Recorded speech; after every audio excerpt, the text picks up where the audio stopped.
It is the last lap of the program where we'll take a look at the ongoing African Cup of Nations AFCON 2021 in Cameroon. It's just funny why we are in 2022 and then it is captioned 2021. And of course, we're going to be doing this with our in-house sport analyst and sport presenter Oguntime Tolulope Oguntime, that's the way he calls it. No, it's Oguntime Tolulope Oguntime. You have to bring up the surname first and then yeah, so tell us about it. It's been quite interesting despite the few skirmishes here and there and the pressure from European clubs. We are happy, most Africans are happy that the Nations Cup has finally kicked off. Interesting, you need to have seen the opening ceremony and the ambience, the atmosphere, what the Cameroonian FA and also the country did to even make it a little bit more interesting, bringing a lion, roaring and stuff like that to have spice to it was also the part of the side attraction that you don't get to see every time. And the major thing is when the Nations Cup has already kicked off, not minding the fact that the European clubs made it difficult for some of our top players to be a part of it. I think Nigeria is one of the countries that also suffered from that. The European clubs failing to release some of these players with one excuse or the other. But the beautiful thing is the Nations Cup has already taken off, and we get to see some of the best players across the world showcasing their skill on the field of play. And you can imagine that so many stations right now we don't usually be part of the Nations Cup and now also lining up to also be in the Nations Cup live. Imagine Sky Sport for the first time and linking up to show the African Cup of Nations, like all the matches of the African Cup of Nations, and also that big BBC also linking up to show the matches. It shows the level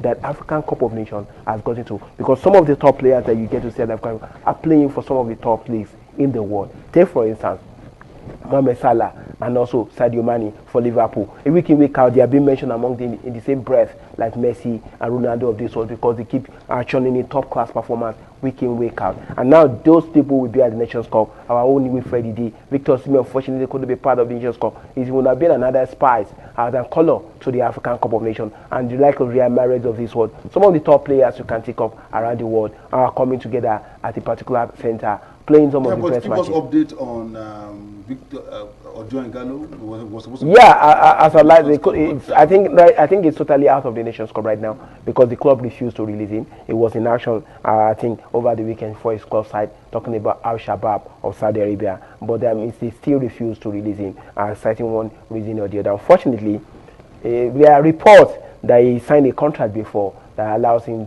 not to go for international games right there. You know, he retired before signing for the Al-Shabaab side. So only for him to now come out of retirement. And I think it's not part of the agreement. The contract is signed with them, which makes it difficult. There are some reports we have concerning that right now. But the fact remains but that... what is the position of FIFA concerning that? When a player is invited by his own country to come... Yeah, people do come hard on clubs. FIFA is not saying anything about it. No, FIFA do come hard on clubs.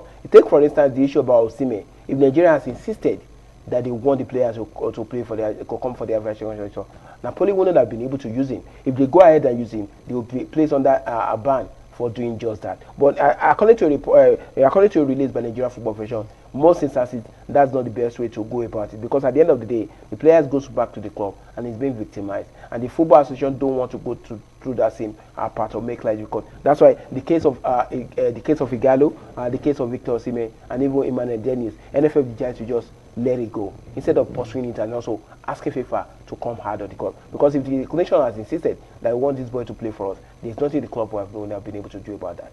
So far we've seen 2 matches, Cameroon and of course Cameroon won in that match, and Cape Verde also won in theirs. You know, one of the teams and one of the countries still to win the African competition is Cameroon, especially owing to the manner which they perform in the World Cup qualifiers and the African Cup of Nations qualifier, and with a new manager who has been able to turn things around. But having watched their first match against Burkina Faso, they were really tested right there, and I think they also survived through the skin of their feet, because at the end of the day, Burkina Faso went ahead and even had chances to have even scored more than just one. Unfortunately, they were profligate in front of goal. Our coach was responsible for why they couldn't score more than one. But Cameroon had the opportunity to get penalty, and eventually they made the Burkina Faso pay for it. But we can't use just one match to assess the team, because considering a whole lot of things that happened before the African Cup of Nations, the fact that some of these players couldn't come on time to camp, it will also affect the team chemistry, the ability to be able to gel together in time. Take for instance Nigeria, as at last week we see waiting for some players to link up, two players to link up with the national team. It will not, the chemistry among the players may not be as fluid as it is supposed to be. But hopefully after first match, second match, they started getting to themselves. The players start understanding the philosophy of the coach.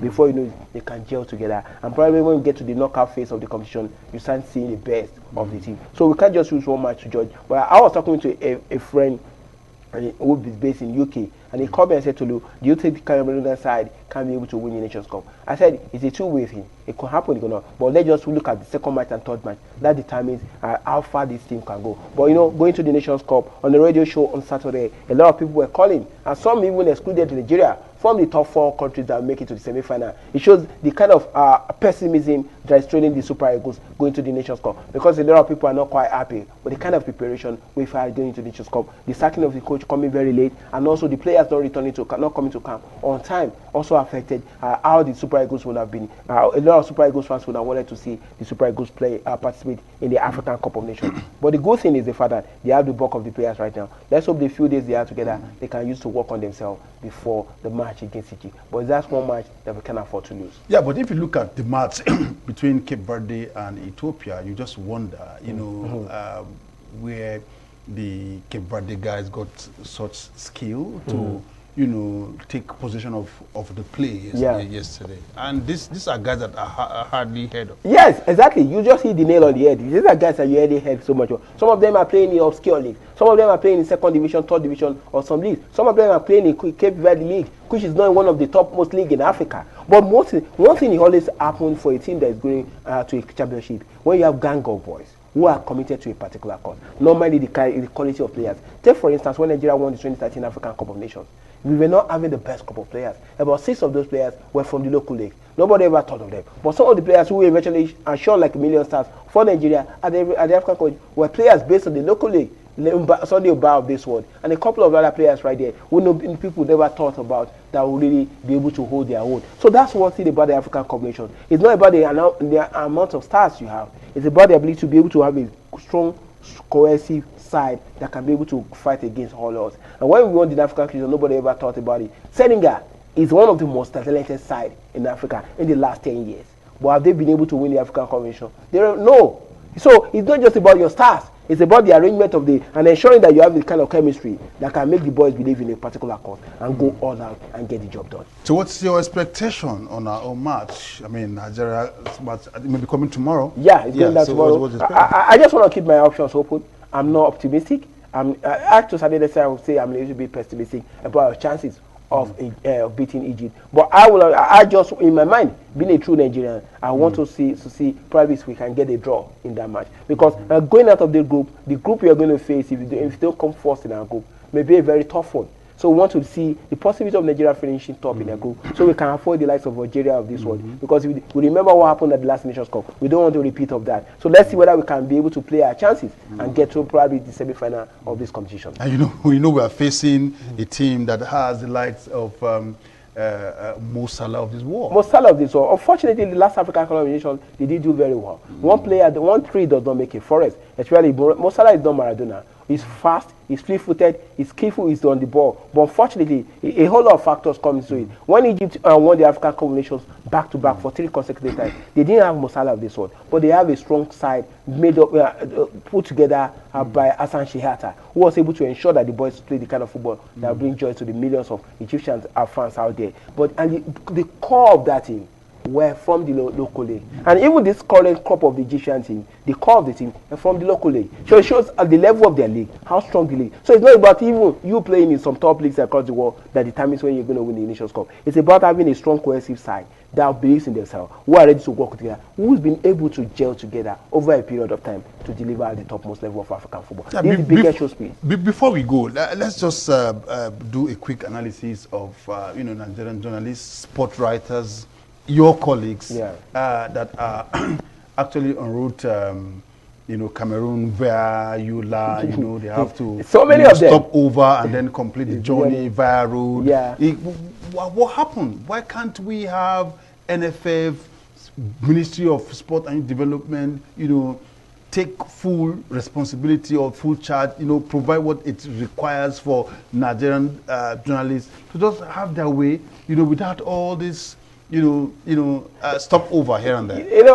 I think the NFF is good backing through so much right now, financial issues when it comes to, and we know the current situation of the country. How can NFF be battling, financial issues? Yeah, that's why all the sponsors be having financial challenge. That's why the sponsors. Besides, if the sponsors they get huge amount of money from the federal government. Well, unfortunately, when it comes to money, for getting money from federal government, it's something that you can put a time frame on. They have a Nations Cup coming up, and that fund be released on time for them to be able to carry. Those are the things. Because when it comes to a competition of this magnitude, they need intervention fund, because the budget for NFF. Did they not send their budget to the federal government? They did. Yeah, but when it comes, for Nations Cup, for major championship, they always collect intervention fund, because they can't include their budget. It needs to go very high, and at times, so whenever you are going for a major championship, you have to apply for an intervention fund, which is through the sports ministry. I put it across the federal. But probably things have not really been so smooth for them. But I know definitely the federal government is working assiduously to ensure they get that fund to be able to take. But they do have some big residual fund they can use to start off something. And not forgetting, these are sponsors they've just signed. But a lot of people are also asking, are they audio sponsors? Because when you just some few months back, you were signing so many deals with so many companies. Where does the money go to? Don't you have? Well, then they are complaining of lack of fund and stuff like that. But once see how it goes, most important thing. No. The point is, these are also issues that will affect the outcome of our match or matches, as the case may be. Yeah. If we have issue with intervention fund not coming from the federal government, it's coming. Is it on ground? They are working. Is it on ground now? They are still working on it, and our boys are playing tomorrow. And we have had time whereby, because they did not get much bonus, and it affects. Those other things are taken care of. But they do have fun to be able to take care of their basic responsibility, getting the boys to Cameroon, preparing for them and stuff like that. But there are some other things they need the intervention fund for. They will be able to source money to do all those things, depending when the money comes for the federal government to be able to handle it. I think those ones are right there. The players are settled, they are gearing to go, they are eager to go. And you talked about journalists are going through road, and I think some of them also realize that it's better for them to go through Yola than going through, because it costs almost like 300,000 naira. That's the cheapest you can get to and fro to Cameroon. And when you look at it, you can get to Yola for 53,000 naira from Yola to Cameroon, and maybe 5 hours. If you can go by sea, 2.5 hours by sea. If you decide to go by road, about 4.5 hours, and you are in Yola. They look at it. If you take direct flight, most times you land in Yaoundé or you land in Douala. You still have to travel by road to get to Garoua. And when you look at the distance, it's safer, it is cheaper, and it's even shorter to go through Yola than to go through the NFF and the Ministry of Sport. Are they not capable to, sponsor Nigerian journalists? No, it's not within the purview of the NFF. And if they are doing that, it's just out of the funny thing is that the moment they see them there, they begin to be available for interview. Yeah. Hey, come and take my interview. I need to speak to you. But when the tournament was when the plan was ongoing, you didn't even factor them in. No, there are some instances where the NFF has also been able to. They do have some couple of journalists they take along there. But you can imagine the number of journalists you have in Nigeria. They can't take virtually everybody. They can within the little fund they have. They must be able to balance to ensure that the major character, the major player, don't get to suffer. The players are properly taken care of. Every other person comes secondary, but the primary responsibility lies with the players, and they've been able to do that. They may be able to take 1 or 2 journalists, but they can't take so many journalists, because when you look at the number of sport journalists you have all over Nigeria, it's massive. So that's where the private sector also comes in. The stations also needs to be futuristic. How do we be able to, a big champions like the African Cup of Nations coming up, how do we work around it so we can get our reporters to be on ground? And those are the factors that must be factored by some of the TV stations. We have so many TV stations who are sponsoring their journalists to come in to cover the African Cup of Nations, which is one of the right steps. And the also private sector coming in to also sponsor to take so many journalists to the African Cup of Nations, which is also a very, very important thing. Tolu Lokwe Oguntimehin or Oguntimehin Tulekwe Oguntimehin, thank you for your time with us on the program. We're going to see more of him come 11 a.m. this morning on Global Sport. This is the much we have on your favorite program this morning on ITV. On behalf of my colleague Dominic Emese and of course the producer Al-Hassan Bala, of course, is behind the council. You really cannot see him. We are saying thank you for your time. See you tomorrow, bright and early, 7 a.m. We'll be here.